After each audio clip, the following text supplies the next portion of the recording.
Amém, amém, irmãos. Jesus é o Senhor. Amém. Que bom estar com os irmãos novamente.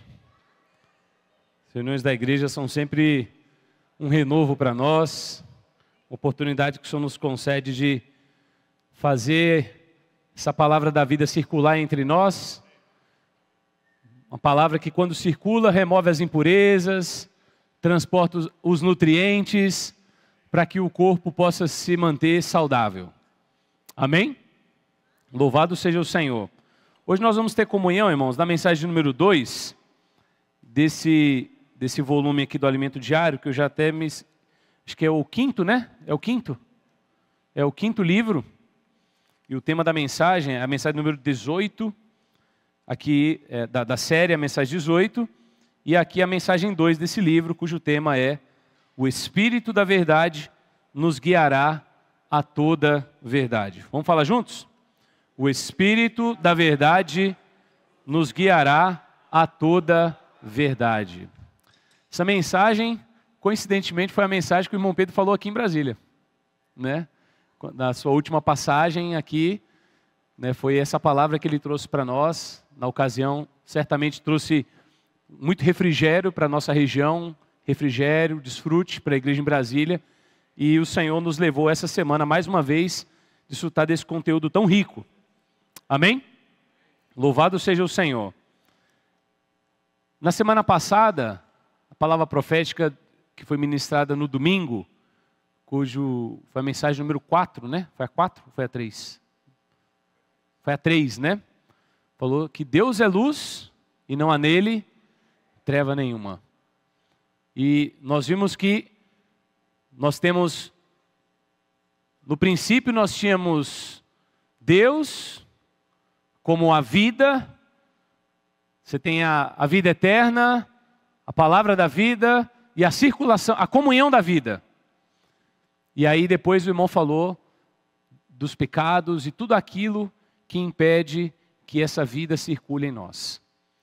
Então, irmão, nós devemos estar muito atentos, devemos ter muita sensibilidade, buscar muita sensibilidade no Senhor, para que estejamos sempre sensíveis, de modo que percebamos tudo aquilo que compromete a circulação da vida no nosso meio. A vida precisa circular de modo a alcançar todo membro do corpo de Cristo.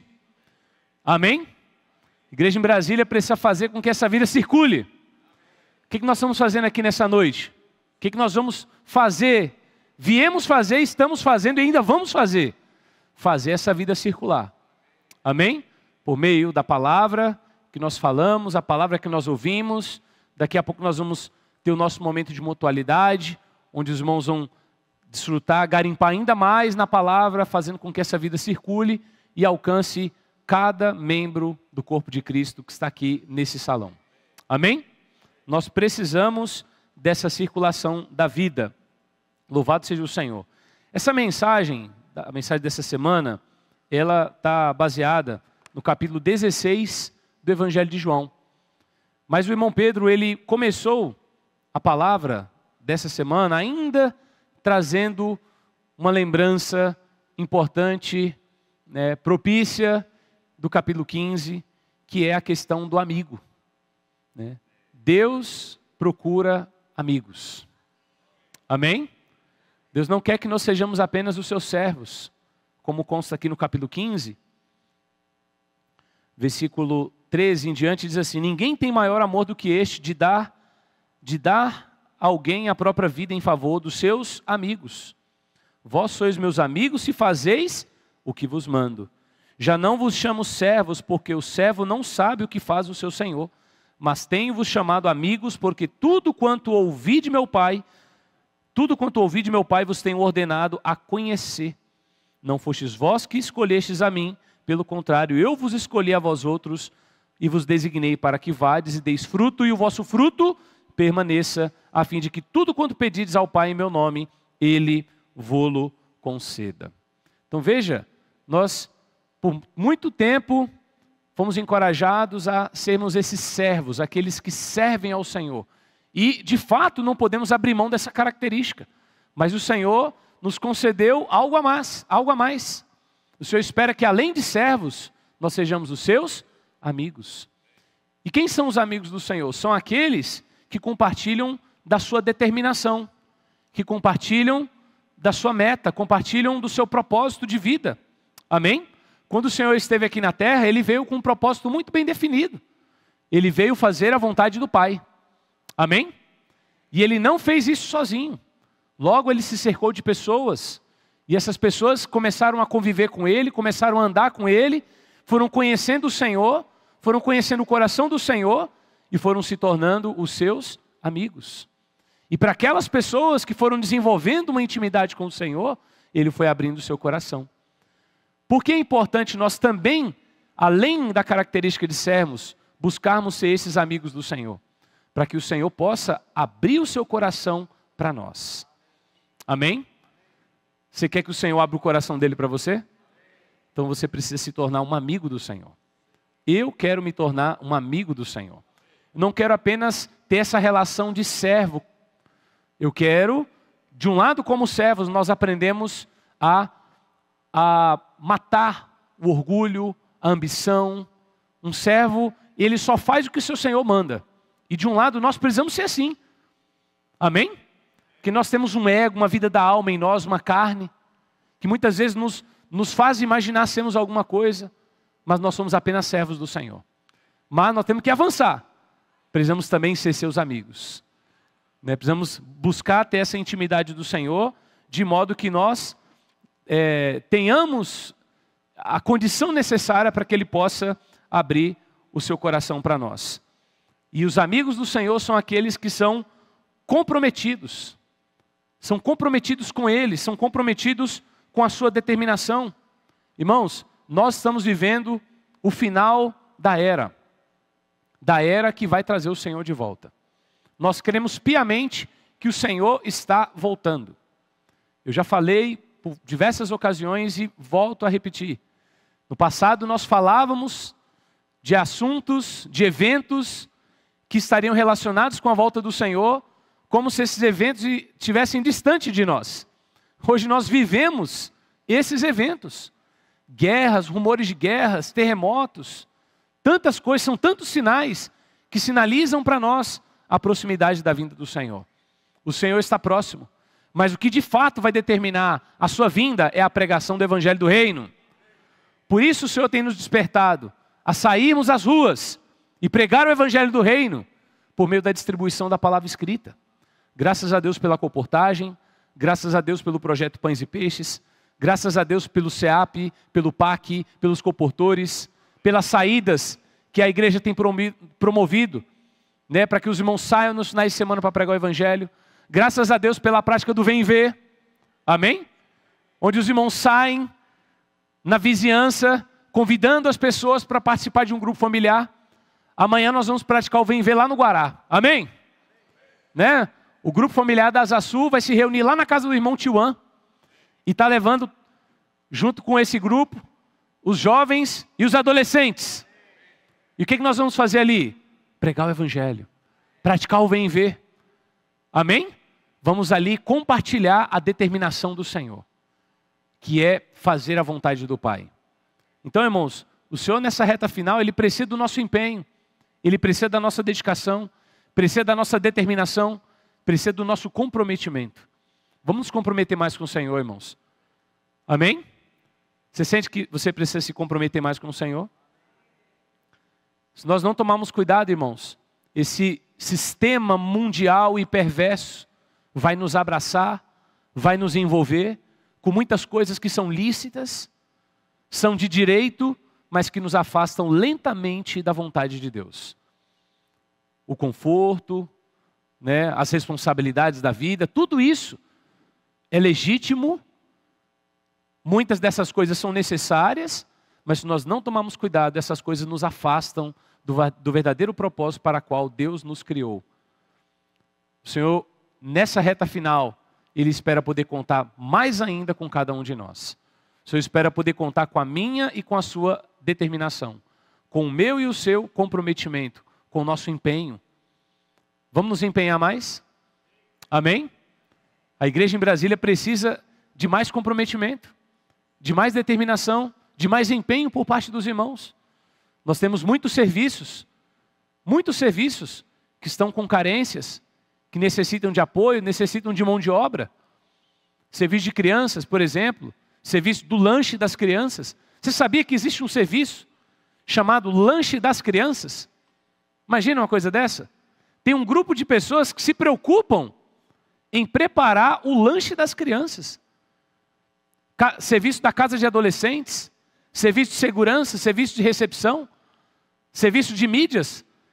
Muito provavelmente tem uma projeção aqui atrás de mim, estão projetando uma imagem. Né? Tinha irmãos projetando aqui os hinos, projetando a letra da imersão.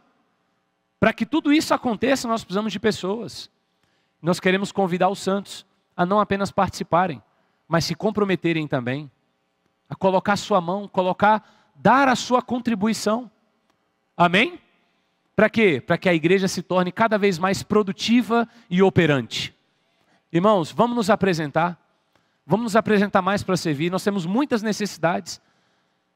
No serviço de crianças, por exemplo, Fábrica de Vencedores Kids, muitas vezes as crianças precisam estar no salão, porque nós não temos irmãos para servir lá embaixo. Não temos um contingente necessário para suprir toda a nossa carência, toda a nossa necessidade. Com isso eu clamo aos irmãos. Se você já serve num serviço, mas Deus te dá graça, te dá condição de se apresentar para mais um serviço, se apresente. Amém? Nós somos os trabalhadores da última hora. E nessa reta final o Senhor precisa de mais empenho, mais diligência, mais comprometimento, mais determinação. Nós temos pouco tempo. E nós devemos aproveitar bem o tempo que nós temos, nos comprometendo com a igreja do Senhor. Nos comprometendo em fazer a vontade do Senhor. Amém? E aí no capítulo 16, o Senhor começa a falar uma palavra para os discípulos. Ele diz assim: tenho-vos dito essas coisas, versículo 1, para que não vos escandalizeis. Eles vos expulsarão das sinagogas, mas vem a hora em que todo que vos matar julgará com isso tributar culto a Deus. Isso farão porque não conhecem o Pai nem a mim. Ora, estas coisas vos tenho dito, para que quando a hora chegar, vos recordeis de que eu vô-las disse. Não vô-las disse desde o princípio, porque eu não estava convosco. Mas agora vou para junto daquele que me enviou, e nenhum de vós me pergunta para onde vais. Pelo contrário, porque eu vos tenho dito essas coisas, a tristeza encheu o vosso coração. Veja que o Senhor começou a mais uma vez dizer aos discípulos que estava próximo do ápice do seu ministério. Daquele momento em diante, faltava pouco tempo para que o Senhor pudesse então ser entregue na mão dos judeus, e eles então prenderiam o Senhor, e o Senhor seria morto, mas ele não permaneceria na morte. Ele iria ressuscitar ao terceiro dia. Mas os discípulos, embora tenham ouvido isso por diversas vezes, só no livro de Mateus, o Senhor fala pelo menos umas 3 vezes, que ele iria até Jerusalém, ele iria sofrer, ele iria ser morto, mas ele também ressuscitaria. Porém, os discípulos parece que não atinaram para essa palavra. Parece que eles pegaram apenas metade. Sabe quando você ouve apenas metade? Eles só prestaram atenção no vou ser morto. Eles não prestaram atenção em qual parte? Que ele iria ressuscitar. Irmão, por isso nós precisamos ficar atentos à palavra que o Senhor fala para nós. Porque às vezes uma pequena parte que nós perdemos vai fazer todo um sentido lá na frente. Por isso que é importante não perder a série da palavra profética. Por isso que é tão importante acompanhar de perto, não perder as lives. Irmão Pedro fala tantas vezes, toda semana para nós. Quinta-feira, sábado pela manhã, domingo à noite. Quando tem conferências onde ele passa um período maior, como aconteceu nessa última semana, ele esteve na Colômbia. Só ali ele falou 4 mensagens. Fora as comunhões informais. E essas mensagens, irmãos, elas vão uma complementando a outra. Quando você perde uma palavra dessa, às vezes vai faltar algo para você que vai permitir que Satanás enche o seu coração de tristeza. Os discípulos perderam uma parte, não conseguiram captar uma parte. E era uma parte importantíssima. Que parte era essa? A ressurreição. Eles só ficaram na parte de que o Senhor iria embora. De que Ele não mais estaria presente com eles fisicamente. Irmãos, vamos seguir de perto a palavra? Vamos acompanhar de perto a palavra profética? Para que nós não percamos nenhuma parte, nenhum pedaço, para que o nosso coração não se encha de tristeza. Infelizmente, alguns irmãos acabam às vezes sendo tomados de tristeza. Por quê? Porque falta um pedaço da palavra em você. Então vamos seguir de perto a palavra do Senhor. Vamos seguir de perto a palavra profética. Para que o nosso coração não se encha de tristeza, mas se encha de gozo e de alegria. Louvado seja o Senhor. E aí, o Senhor fala também, com esses versículos que nós lemos, que aqueles que se comprometem com o Senhor, aqueles que são seus amigos e se comprometem com Ele, a cooperar com Ele, a servi-lo, a acompanhá-lo, a segui-lo, também sofrerão perseguições. E essa foi a história da igreja. A igreja em Jerusalém foi uma igreja que precisou lidar com oposição e com perseguição por parte dos judeus. No capítulo 5 do livro de Atos, versículos 17 e 18, falam dessa oposição, falam dessa perseguição.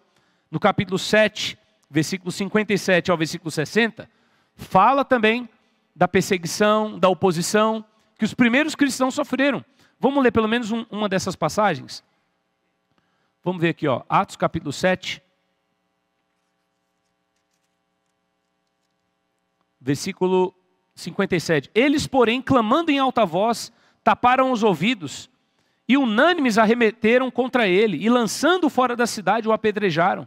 As testemunhas deixaram suas vestes aos pés de um jovem chamado Saulo e apedrejavam Estevão, que invocava e dizia: Senhor Jesus, recebe o meu espírito. Então, ajoelhando-se, clamou em alta voz: Senhor, não lhes imputes este pecado. Com essas palavras, adormeceu. Então veja, o caminho que os primeiros cristãos trilharam também foi um caminho de perseguição. Estevão estava vivendo o que o Senhor havia profetizado em João capítulo 16. Ele não falou aqui, Ele vos expulsarão das sinagogas, mas vem a hora em que todo o que vos matar julgará com isso tributar culto a Deus. Aqueles que perseguiram Estevão, imaginaram que estavam fazendo o quê? A vontade de Deus. Muitas vezes, irmãos, alguns nos perseguem imaginando estar fazendo a vontade de Deus, mas não estão. Como perseguiram os primeiros cristãos, imaginando tributarem culto a Deus, estarem fazendo a vontade de Deus, mas não estavam. O próprio apóstolo Paulo era um opositor ferrenho daqueles que invocavam o nome do Senhor, até que um dia ele teve um encontro pessoal com o Senhor, e escamas caíram dos seus olhos, e ele passou a ver claramente o que era a vontade de Deus. Irmãos, seguir o Senhor e seguir o caminho que o Senhor trilhou é seguir um caminho que implica em suportar tribulações, perseguições, oposições. Nada do que nós vivemos hoje, nada do que nós passamos hoje, está fora daquilo que a palavra do Senhor já havia profetizado acerca do que a igreja viveria. Hoje nós vivemos exatamente o que o Senhor profetizou. Perseguições, oposições, tribulações. Mas louvado seja o Senhor. Assim como o Senhor venceu, nós também venceremos. Amém? O caminho daqueles que seguem ao Senhor, que seguem o Senhor de perto, daqueles que se dispõem a ser seus amigos, a seguir os seus passos, necessariamente nos fará percorrer por caminhos difíceis, por situações difíceis que vão nos provar, que vão nos abalar. Mas no final desse caminho, no final dessa jornada, nós vamos ser abençoados. Os irmãos creem nisso? Olha o que consta aqui em Mateus capítulo 5, versículo 10 a 13. Olha que texto maravilhoso, irmãos. Mateus 5, 10 a 13. Bem-aventurados, o quê? Os perseguidos, por causa da justiça, porque deles é o reino dos céus. Bem-aventurados sois, quando por minha causa vos injuriarem e vos perseguirem, e mentindo, disserem todo o mal contra vós. regozijai-vos e exultai, porque é grande o vosso galardão nos céus, pois assim perseguiram os profetas que vieram antes de vós. Então, esse é o caminho da igreja. É um caminho que envolve passar por situações e momentos como esse.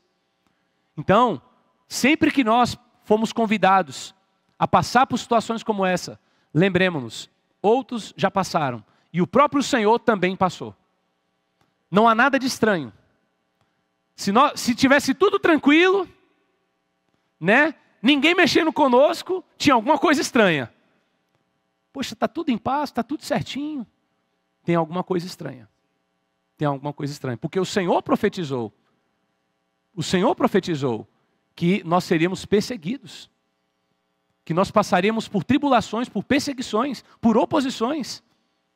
Mas no final nós iríamos regozijar.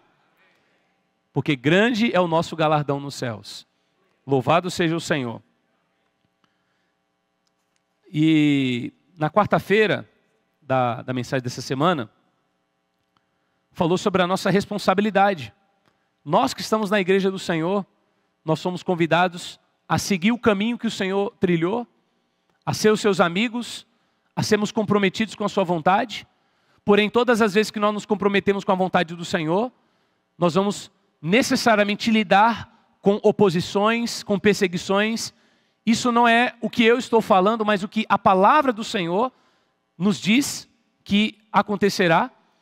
Como diz um hino, o Evilásio diz que é o hino do meu casamento. Foi o hino que cantou no meu casamento. Não prometeu Deus. Como é que é? Céu sempre azul. O que mais? Nem mar de rosas, brisas do sul. O sol sem chuva. Riso sem dor. Gozo sem choro. Paz sem labor. Essa é a nossa vida, irmãos. Essa é a vida de um cristão. Nós jamais podemos estranhar qualquer tipo de dificuldade que um cristão passa. Isso do ponto de vista individual e do ponto de vista coletivo também. Esse é o caminho de todos aqueles que são amigos do Senhor e decidem trilhar o caminho que Ele trilhou. Amém? Louvado seja o Senhor. Amém, aleluia. Aqui, no primeiro parágrafo da quarta-feira, falou uma frase que me chamou muita atenção. Diz assim, hoje é nossa a responsabilidade de levar a todos o evangelho do reino. Uma palavra que governa a vida das pessoas. Falei, irmãos, esse mundo está um caos, uma desordem. Quando nós pregamos o evangelho, levamos as pessoas a crerem em Jesus e nós oramos por ela, a palavra que o Senhor está falando hoje, quando nós colocamos os livros que contêm o evangelho do reino, o evangelho do reino vai aos poucos colocando o quê? Em ordem a vida das pessoas. O reino de Deus trata do seu governo. Então, quando nós pregamos o evangelho do reino às pessoas, o que nós levamos à vida delas? O governo. Irmãos, que as pessoas precisam de governo. Você crê nisso ou não? Que as pessoas precisam de governo. E onde está o governo que vai mudar a vida delas? O que vai colocar a vida delas em ordem? É o evangelho do reino. Por isso é tão importante pregar o evangelho do reino. Poxa, como eu fiquei encorajado com essa frase tão simples. Pregar o evangelho do reino é levar uma palavra que governa a vida das pessoas. Louvado seja o Senhor. E aí, nós temos sido ajudados a quando formos pregar o evangelho, nós orarmos a palavra que o Senhor está falando conosco hoje. Talvez alguns ainda estranhem isso. Mas, irmãos, veja só. Quando Marta e Maria estavam em casa, já sem o seu irmão, que estava numa tumba, morto há 4 dias. Marta tinha ou não tinha a palavra com ela? Tinha. Ela tinha ou não tinha o conhecimento teológico? Tinha. Tanto é que quando o Senhor fala assim, Marta, eu ressuscitarei o seu irmão, não é isso? O que ela responde? Sim, eu sei que o Senhor vai ressuscitar No último dia. Não foi isso que ela falou? No último dia. Ela tinha ou não tinha um entendimento das Escrituras? Tinha. Mas o que faltava para Marta e para Maria naquele momento? A palavra que o Senhor ia falar naquela ocasião. Naquele momento. Naquele momento. E aí o Senhor pega e fala, Lázaro, vem para fora. E aquelas palavras que o Senhor falou naquele momento foram o bastante para que Lázaro fosse ressuscitado. A palavra que o Senhor fala, a palavra rema, a palavra instantânea que o Senhor fala para nós hoje, no momento, tem poder de suscitar o sobrenatural. Os judeus, quando receberam o Senhor, eles já tinham consigo as leis, já tinham consigo toda a tradição judaica, mas aquilo não foi o bastante. Muito pelo contrário, todo aquele conhecimento que eles tinham, fizeram com que eles rejeitassem o Senhor. Eles rejeitaram aquilo que Deus queria falar com eles naquele momento. Eles perderam a visitação do Senhor. Irmãos, nós não podemos ignorar o poder da palavra que Deus fala conosco hoje. Amém? Louvado seja o Senhor. Ó Senhor Jesus. E aí, voltando para o capítulo 16, por que os discípulos estavam tristes? Por que o coração deles se encheu de tristeza? Porque eles imaginaram, né? O Senhor já começa falando, olha, vocês vão sofrer, se preparem. Virão perseguições, oposições, a vida não vai ser fácil. E eles, meu Deus, e agora? Né? Como se eles estivessem dizendo, e agora? Quem poderá nos defender, né? Foi mais ou menos isso. Vocês lembram dessa frase? Né? E agora? Quem poderá nos defender? Os discípulos ficaram temerosos, com medo, preocupados, abalados psicologicamente falando, tensos. Alguns, eles ficaram tão tensos, que eles, depois que o Senhor morreu, eles entraram numa casa e trancaram as portas. Ficaram ali presos, com medo, receosos. E agora? O que será de nós? O que será de nós? Mas aqui no final da quarta-feira diz assim, o Espírito hoje está em nós. E não precisamos ficar receosos pelos sofrimentos e tribulações que possam acometer-nos em prol do Evangelho do Reino. Porque o Senhor está e estará para sempre conosco. Mantenhamos-nos sempre focados em fazer a vontade de Deus. Por que o Senhor deu essa palavra para eles? Porque o medo poderia o quê? Paralisá-los. Fazer com que eles não saíssem. E de fato paralisou. Quando o Senhor se foi, o que eles fizeram? Se intocaram. Ficaram intocados dentro de uma casa. Trancaram as portas, as janelas. Não passava nem ar. Ficaram presos. Com medo, abalados, preocupados. Mas irmãos, Deus enviaria o outro Consolador para eles. Por que o Senhor enviou outro Consolador para nós? Por que hoje nós temos a garantia do Espírito Santo? O Espírito Santo está em nós. Para quê? Para que nós não tenhamos medo e não fiquemos receosos em fazer a vontade de Deus. Para que nós possamos sair às ruas e pregarmos o Evangelho sem medo, sem detença. Louvado seja o Senhor. Nós devemos ficar receosos em pregar o Evangelho? Em fazer a vontade do Pai? Por que nós não devemos temer as eventuais tribulações que eventualmente possamos passar? Por que nós não devemos temer? Porque nós temos o Espírito como outro Consolador. Irmãos, nós temos o outro Consolador. Amém? Nós temos o outro Consolador. O Espírito está em nós, nos consolando, nos confortando, dizendo para nós, não para, não tenha medo, persevera, continue, prega o Evangelho, ore pelas pessoas, pratique o bem ver. Louvado seja o Senhor. Não devemos temer, irmãos, praticar a palavra do Senhor. Porque nós temos o Espírito em nós. Nós temos o outro Consolador. Louvado seja o Senhor. Amém? Amém? E aí nós vemos na quinta-feira que uma mulher, Maria Madalena, essa sim, pegou toda a palavra do Senhor. Ela não perdeu um pedaço. Não perdeu um pedaço. Enquanto os discípulos ficaram presos, intocados dentro de uma casa, no terceiro dia, de manhã cedinho, de madrugada, Maria Madalena, ó, correu. Para onde ela foi? Viver a vida dela? Não. Ela foi até o túmulo, até o sepulcro. Por quê? Porque ela creu numa palavra que Jesus havia dito. Eu ressuscitarei. Aquela palavra ficou gravada no coração de Maria Madalena. Embora os discípulos estivessem ali com medo, receosos, ela deu um jeito, abriu a porta e foi lá. E quem ela encontrou? O Senhor.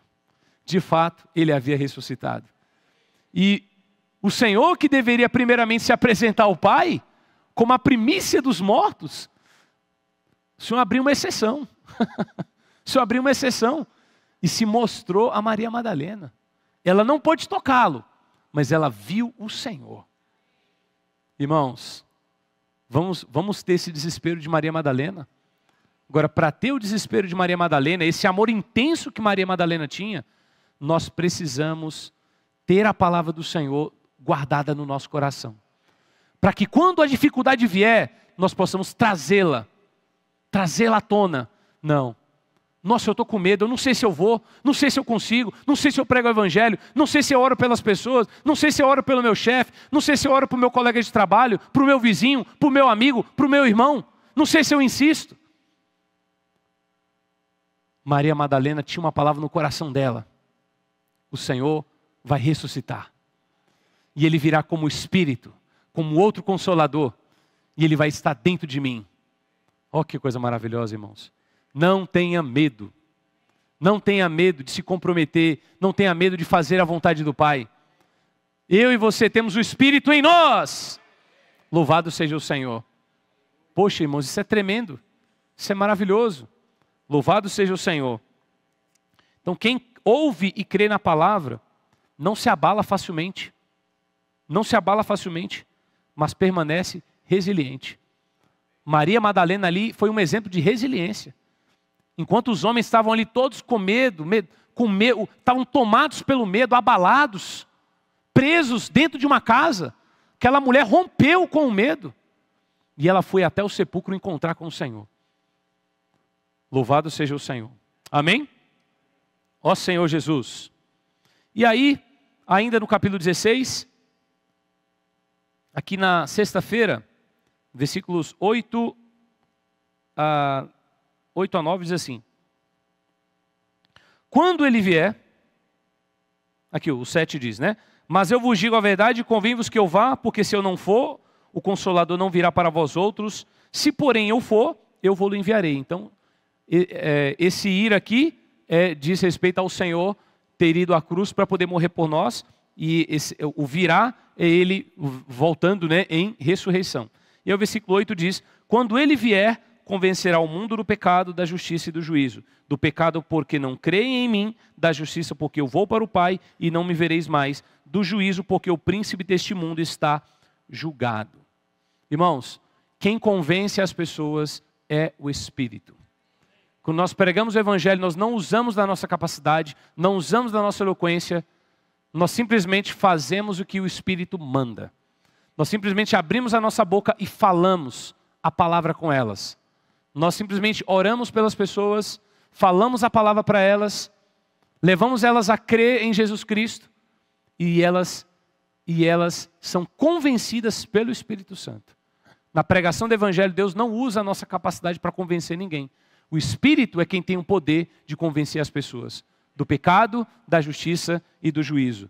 E aqui, irmãos, como é importante nós pregarmos o Evangelho.